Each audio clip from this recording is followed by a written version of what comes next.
So now, without further ado, it is my pleasure to welcome today's first speaker, Mallory Newell, Vice President in Ipsos's Public Affairs Practice Area. Mallory, you have the floor.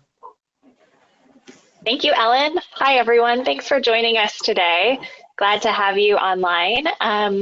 Today, as Ellen mentioned, we've brought together Ipsos's corporate reputation practice along with myself from our public polling practice to offer insights into the current political and issue landscape, and then really to take a deep dive into what pressures businesses are facing, mostly from citizens, when it comes to regulatory risk and how to manage them, especially when we're in a pretty politically tumultuous period, both now and as we look toward the 2024 presidential election.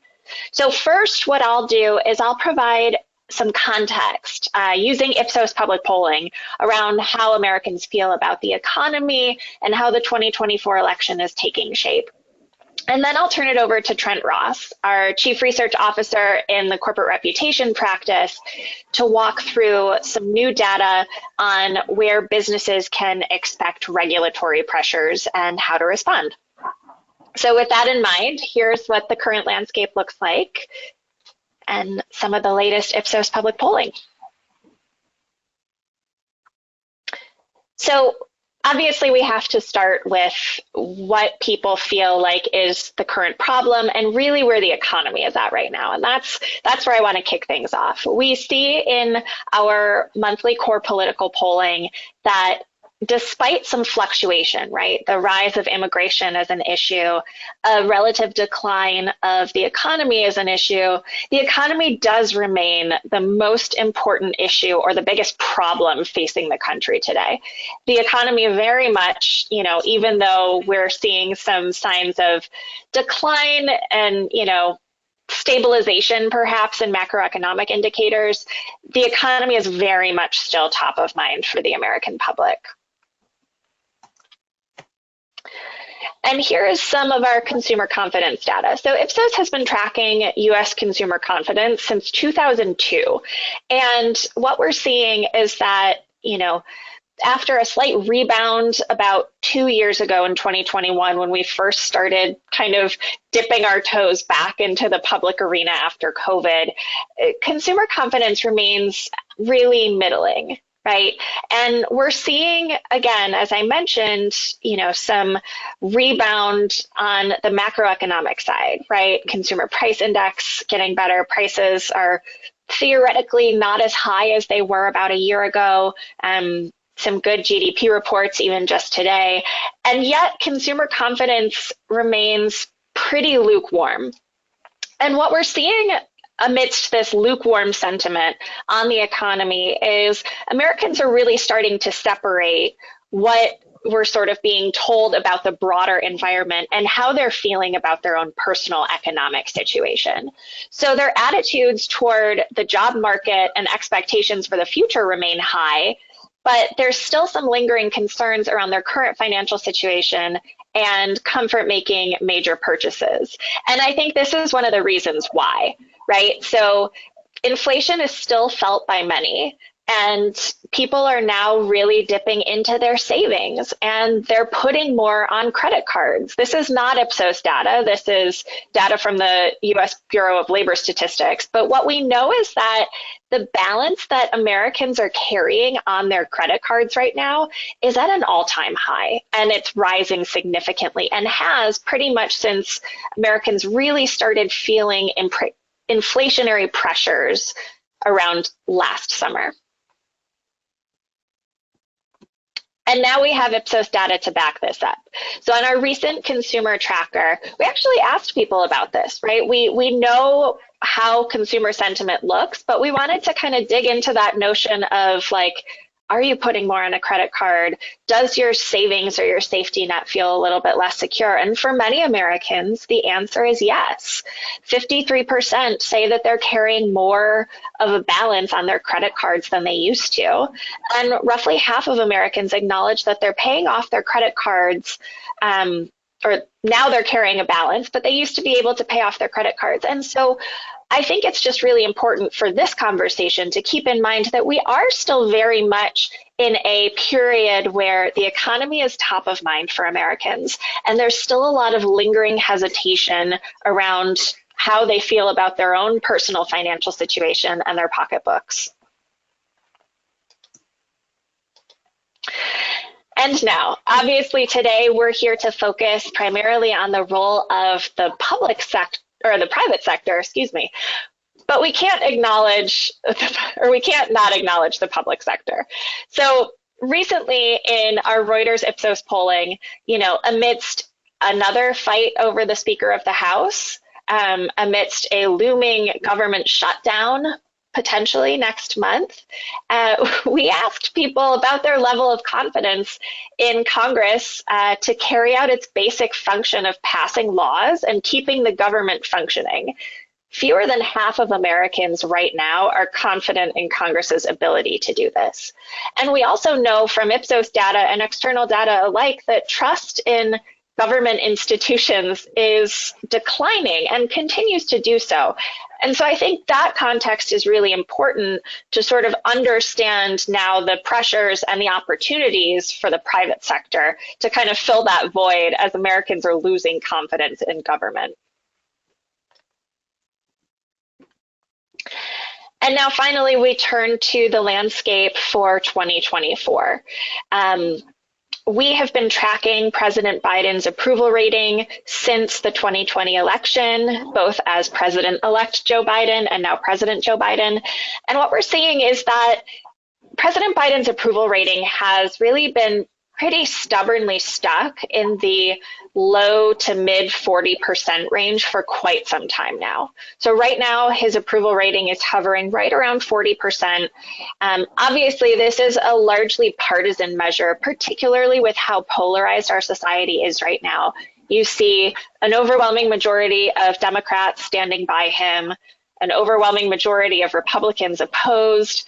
Independents themselves feel very lukewarm and look a lot like this overall number. And so because of the very polarized and politically fractured times that we're in, the president's approval rating has kind of stayed stagnant now for months. However, we have seen some change when you dig into some of the issues. This is from recent ABC News Ipsos polling. We see that, when it comes to foreign policy, that's sort of where the president fares best at the moment. Dealing with our allies, dealing with the situation in Israel, the situation in Ukraine, some of the social issues that Democrats have championed, abortion, climate change, and it kind of falls from there. And I think one thing that we need to be cognizant of, and one thing to keep our eyes on as we head into a presidential election, is that the president is really kind of losing people, and his approval rating is lower than just the overall average when it comes to the economy, when it comes to inflation, when it comes to these issues that still remain top of mind for the American public. And on the Republican side, we see that former President Donald Trump continues to have a significant lead against his Republican challengers. This too hasn't really changed much over time, with the exception that Trump's lead has sort of widened, right? He's kind of gaining ever so slightly on his challengers, and they're all sort of falling to this much more distant second tier. So by all accounts, we are headed for, barring any sort of major legal issues or other developments, we are heading for a rematch of the 2020 presidential election, which is something that most Americans have a lot of misgivings on, but they also recognize that Biden and Trump are give their party the biggest chance of success right now. And now I'll turn it over to Trent so he can walk us through some regulatory expectations for corporations and how all of this looks on the private sector. Trent, over to you. Thanks, Mallory. The push and pull of the interplay between politics, the economy, and companies is something that we've investigated a lot over time.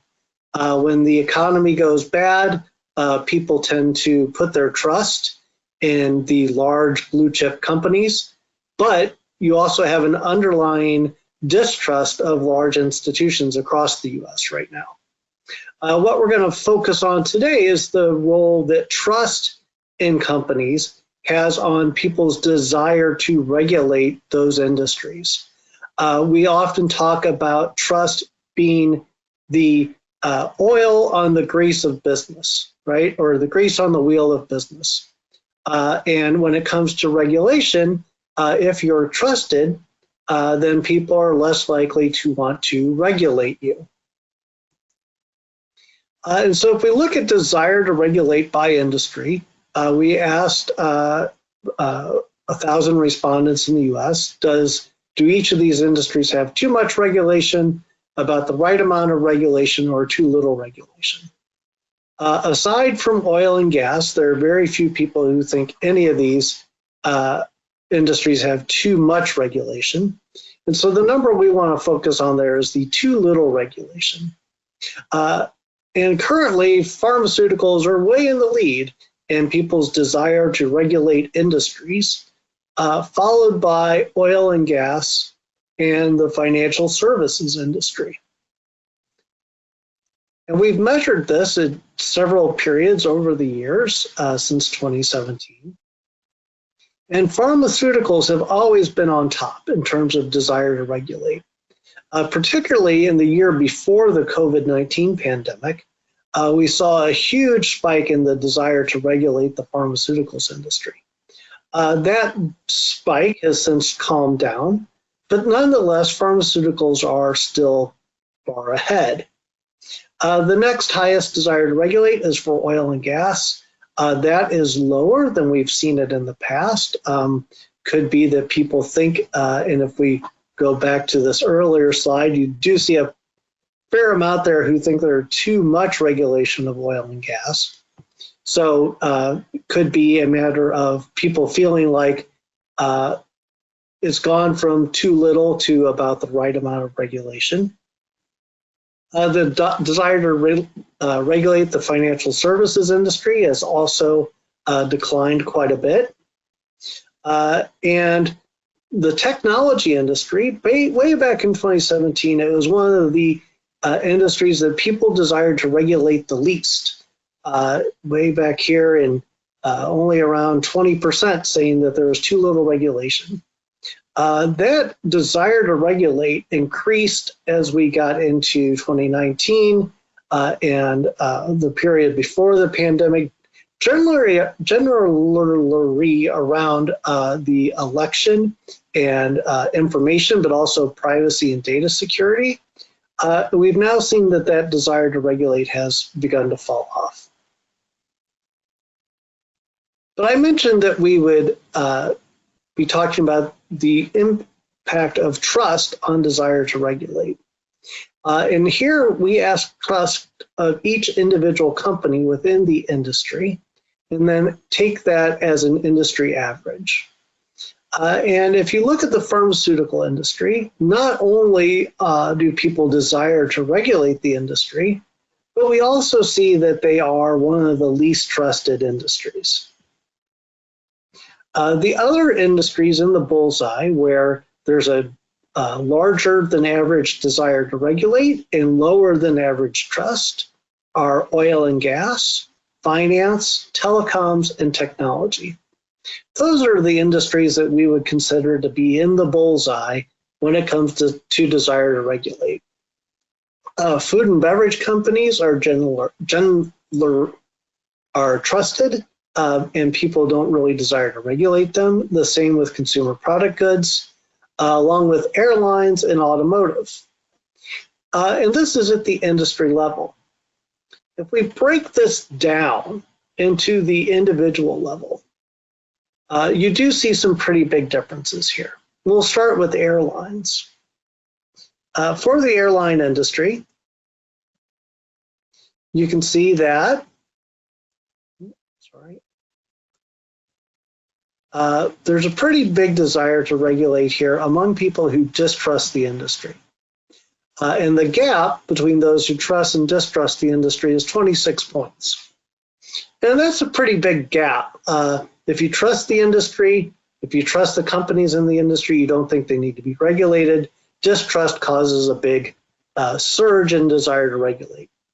The other place we see that big surge is in the oil and gas industry, which is 25 points of difference between those who trust the industry and those who distrust the industry in terms of desire to regulate.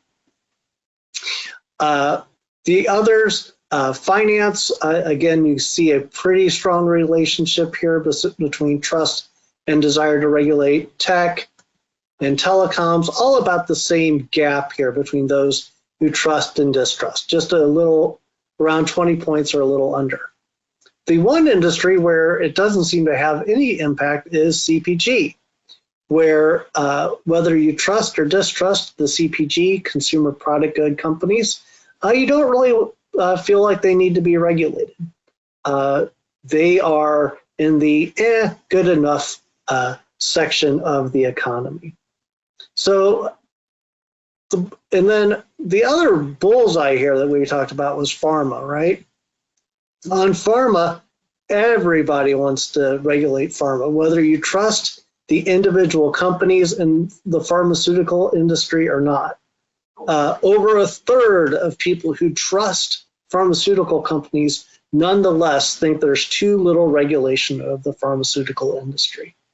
To me, that's almost a bigger story than the fact than oil and gas or airlines, where you have this big gap between people who trust and distrust the industry.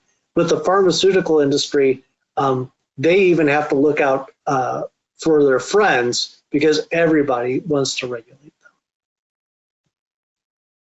And that impact of trust on desire to regulate is actually stronger than the impact of party identification on desire to regulate, which is really surprising to me.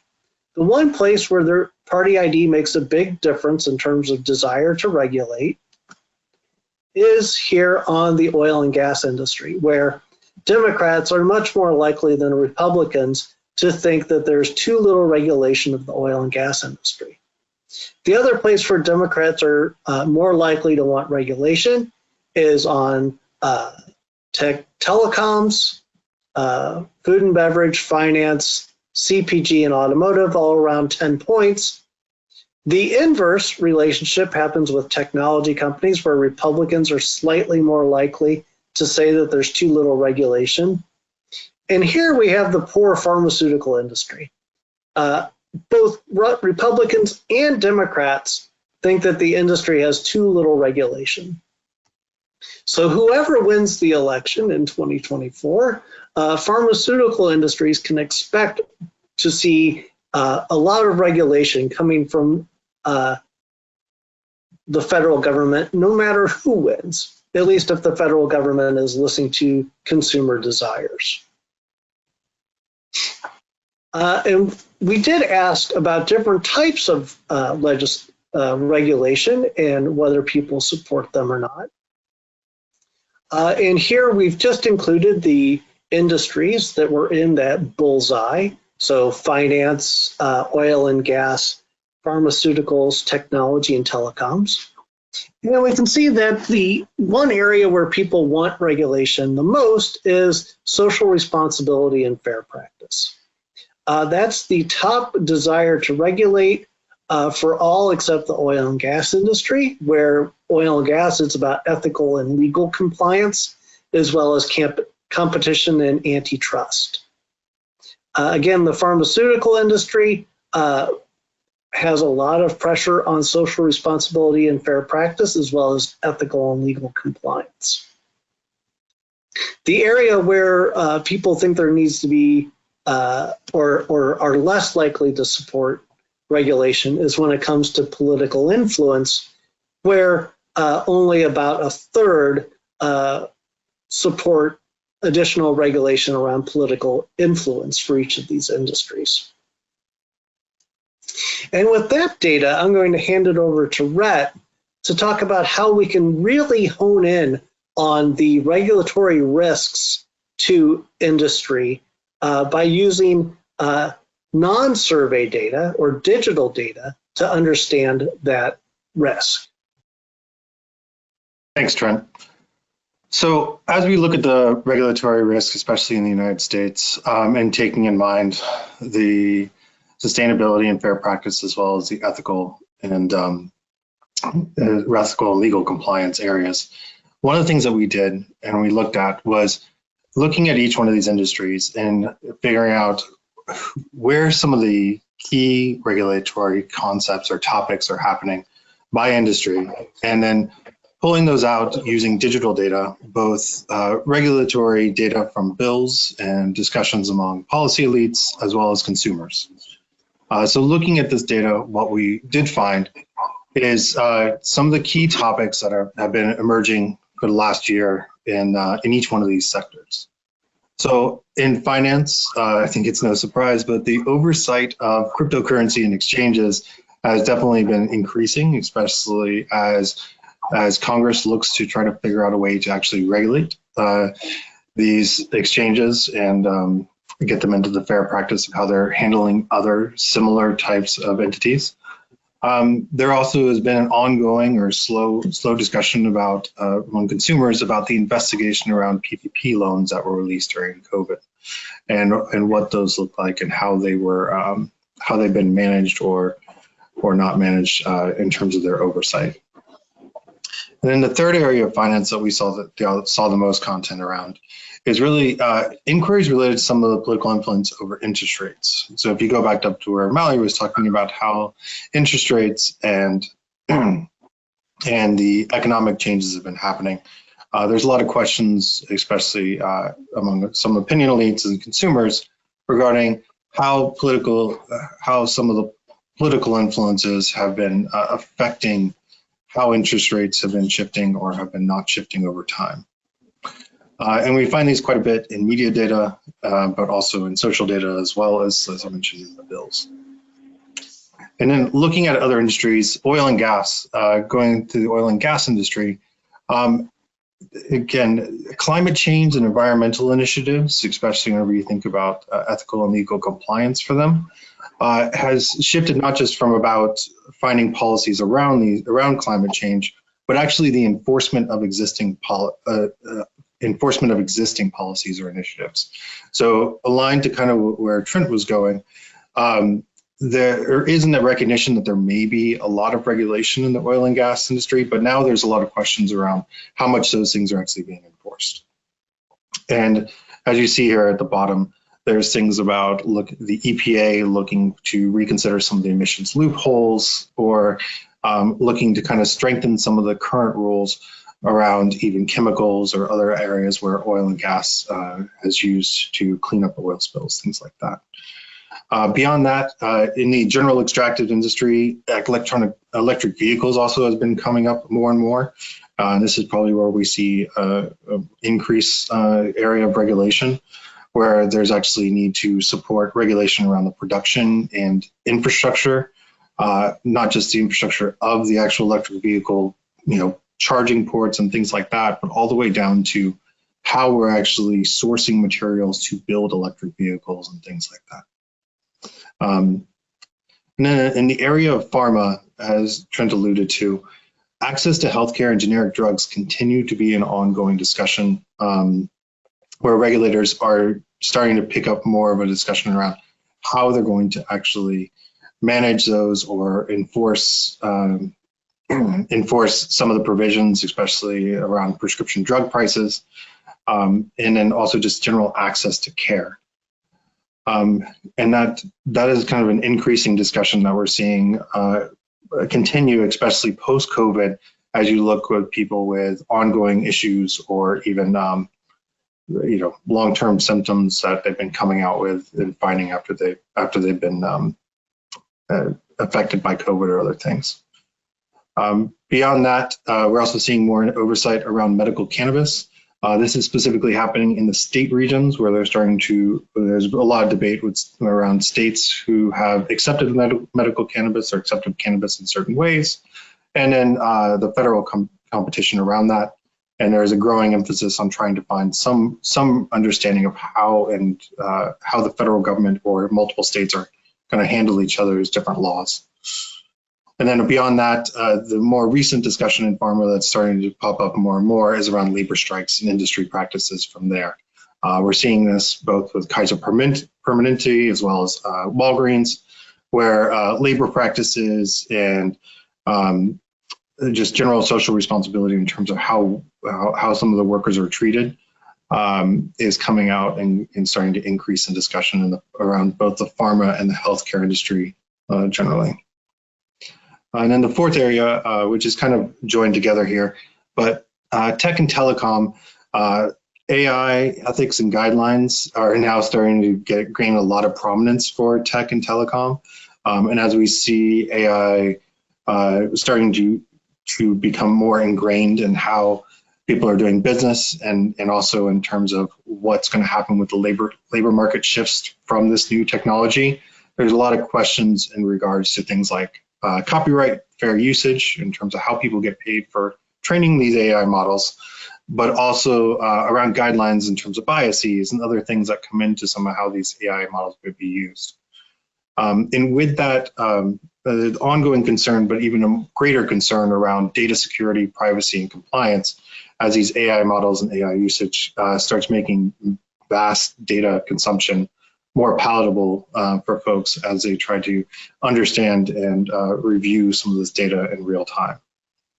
And then beyond that, there is both in the US as well as we're also seeing this in the EU, especially, and almost coming more from the EU, investigations around anti-competitive behavior from some of the larger tech industry, both manga, as well as even companies like Ticketmaster. And some of these things are being bred both from the policy elites who are concerned about tech's interest in how they may present bias to certain folks, such as social media platforms, but it's also coming from consumers in certain ways whenever you look at things like Ticketmaster, where they're upset over things like junk fees and prices and how those anti-competitive behaviors are happening. So when you look at across these topics, there are each one of these areas of regulation are really coming from different sources whenever you think about consumers, opinion elites, even policy elites being different audiences driving each one of these regulations. So taking it to the next step of then how you actually diagnose this potential regulation, I think Trent very clearly started out that the most important thing is just to watch for shifts in industry level trust, right? Trust is a major factor in even distrust in industry level into desire to regulate. So if you're seeing trust in your industry, maybe not within your own company, but in your industry overall start to fall, there will be there's a high likelihood of actually increase in regulation there. That we'd see potential for the future. So monitoring this on a regular basis will obviously be important. Other factors that I would also put into play is monitoring industry level discussions of key topics among policy and opinion elites. Since not just consumers are driving are usually in the driver's seat when it comes to new policies, but opinion elites obviously have a role in driving policy as well. If you think about NGOs or academics, they're usually the ones who find the issues in the current industry that need to be addressed by policy elites. So honing in on those types of conversations or those types of discussions or those type of reports coming out from those key stakeholder groups is very important, as well as monitoring policy elites overall. If you aren't monitoring your regulators, both at the organizational and even some of the key policymaker and influencers, you're going to be missing out on potential regulation that may be coming down the pike or feelings that they may be having about increasing regulation for your industry. And then, of course, the most common way to do it is just looking at general industry concerns from consumers. This is, again, going back to that Ticketmaster example, where understanding some key topics that may be driving consumers to want to regulate you more. We often look at this from the Ipsos factor of key drivers of your reputation. So fair prices and things like that may be key topics for your industry. And those topics are very important to monitor at the consumer level to make sure that you're monitoring how sentiment may be moving, or even just general volume conversation may be moving around these topics and key drivers of your reputation, both for yourself and the industry overall. And then the other factor that obviously comes into play whenever you think about regulation is not just regulation itself, but also judicial proceedings and lawsuits. Judicial proceedings and lawsuits and identifying those on a regular basis or tracking those is very important both at the state level and at the federal level when you think about monitoring for potential future regulation. Often we see lawsuits then leading to regulation if you look at kind of the after effects of what may be happening from one lawsuit or even a class action lawsuit. And then the last factor, but the most important factor that I think has been found out is, as you look at historic data, is state regulation often leads to federal regulation in the U.S. There's studies out there where you can look and see that after a certain number of states have picked up a certain type of legislation, it normally then gets presented to the federal level, and there's usually leading to more larger federal regulation that comes out of this and drives a much larger conversation. So monitoring state level legislation may seem tedious, but especially in some of the big states where they have a large population base and have a large opportunity to move things at the federal level, monitoring what bills are happening at even in those levels would be key to then understanding where some of the federal regulation shifts may be happening as well. And then regulatory agencies often are even dictating some of the smaller shifts in policies that could really impact some of your industry. So those regulatory agencies, just understanding kind of where they are in perspective or where they are in priorities of regulating your industry overall is critical to monitor. So thinking about all these different factors from just monitoring trust overall in the industry to monitoring different types of groups and how they may be viewing your industry, from policy elites, opinion elites, and consumers, and then just tracking regulation overall. I know it seems like a lot, and it is, but that's also what we've been looking at from an Ipsos perspective as well. So as you think about this in terms of how you may be doing it, there's a lot of tools out there to do these kind of things. Trent, if you'll go to the next slide. But one of the things that we're also Ipsos recently released is a way to actually monitor both trust as well as discussions with each of these stakeholder groups in one place. So we are doing proactive regulatory risk sensing using our new tool that we've recently launched as of last week, called Ipsos Rise, where we are monitoring both trust in the industry overall and providing that to clients, as well as monitoring discussions among each of these different entity types. And then through Rise, we're also pulling through things like regulatory bills, both at the state level and at the federal level across the United States, and then tying together where media shifts may be happening around those bills. So if there is a big media movement on a specific bill, we're able to catch that through Rise. And these are the kind of tools, whether it's Rise or something else out there, that you should be looking at to try to really understand your regulatory risk profile from an industry as well as your business overall. And that will then allow you to then dig in and figure out some of the tactics that you may want to then pull into play.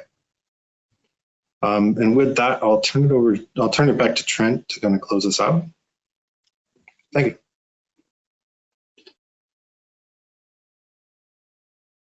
Great, thanks, Rhett. We're happy to take any questions you might have now. Just put them into the chat feature.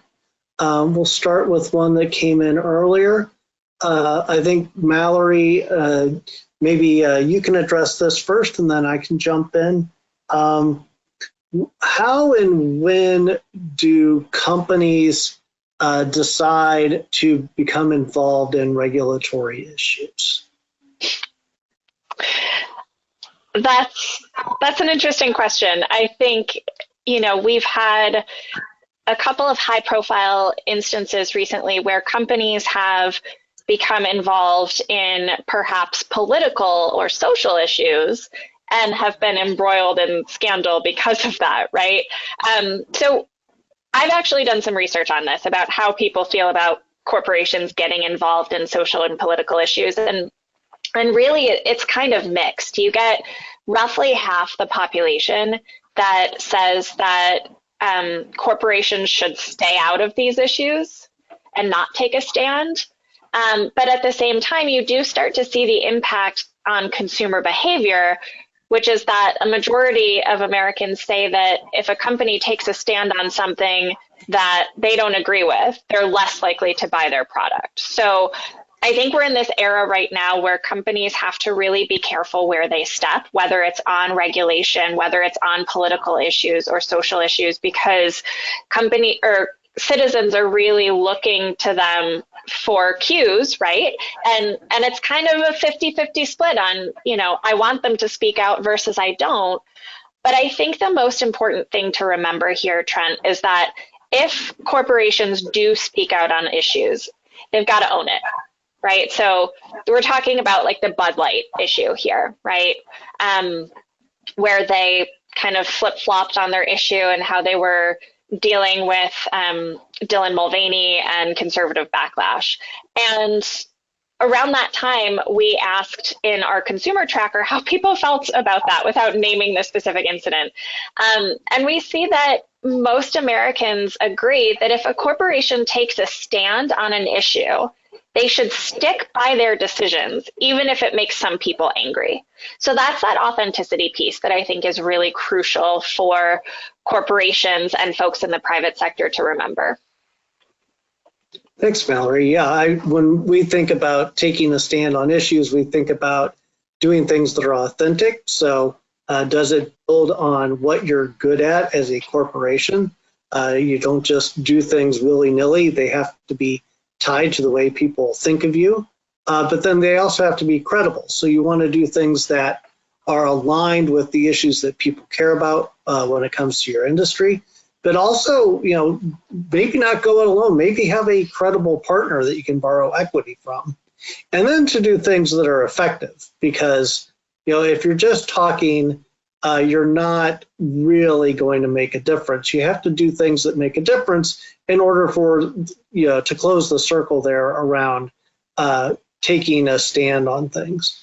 When it comes to regulation, we've often talked about being invited to the table rather than being on the menu. And being invited to the table means building your relationships well ahead of time, and building that trust with regulatory authorities so they don't put you on the menu and decide to eat you. Let's see here. Any other questions? Do we have this data for countries other than the US? Yes, we do. We have this data, the survey data that I went over. We have it in 25 countries around the world. And Rhett, RISE is now available in how many markets? We have data in 13 markets from a regulatory as well as media is global. Excellent.